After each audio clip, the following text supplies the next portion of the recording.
Hey guys, this is Lightman. I'm here to do a test with a 1/4 inch threaded rod and a piece of Coroplast, where I'm going to glue the threaded rod to the Coroplast and then check and see how strong it is. There's been some discussion about the ability of being able to attach a threaded rod to Coroplast, and I thought I'd give this test or this option a run for its money. One thing I wanted to show is that if you look at the edge of the Coroplast here, the rod actually can fit down inside that little bit of lip. I don't know if you can see that. I'm trying to check the camera here. And so part of the bond would be that this rod would sit down inside that groove where the lines run, in this case horizontal, but it actually would be vertical. So let's go ahead and run some glue down the bead. Got a hot glue gun here. It's been heating up for a few minutes. Just going to run some glue down the bead to start with, and then lay this threaded rod in there and press it in like this, and you can see that it actually went down inside the groove, and we'll let that dry. Okay, so it's been a few minutes and the bond has cooled down. It's a bit warm in my garage. We're up in about 90 degrees here in Tucson, but it's definitely cooled down and it feels pretty secure. But as you can see, I did not lay a bead of glue across the threads here. That is another option that I can do, but I thought I would just go ahead and take the seam as is and try to break it. So what I'm going to do is take a pair of pliers and hold that carriage bolt on the square edge there, and I'm going to try to now twist this off. And as you can see, what just happened is it actually bent the Coroplast first before the bond actually released. So that's an interesting little thing there. But that took a lot of force to do that, just to let you know.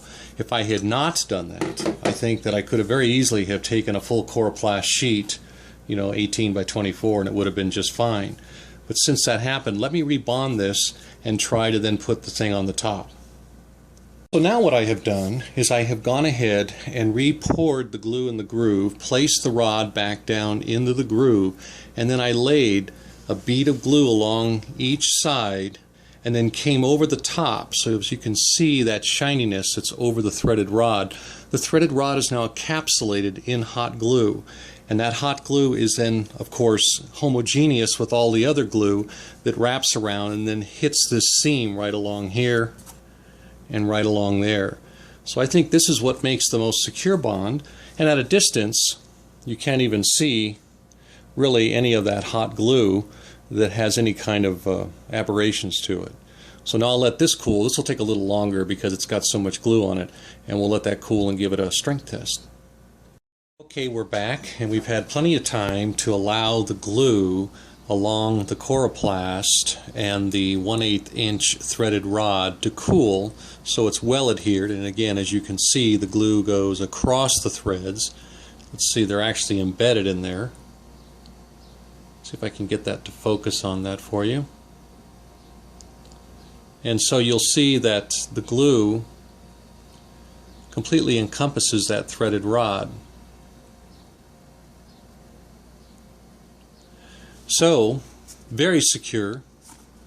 If I take the pliers again and start trying to bend it, it actually bends. You'll see the Coroplast holds really tightly to the rod, and it actually not breaks, but it bends the Coroplast well before the seam even lets go. So the seam is completely secure, it's attached, it will not let go, and the Coroplast actually bends.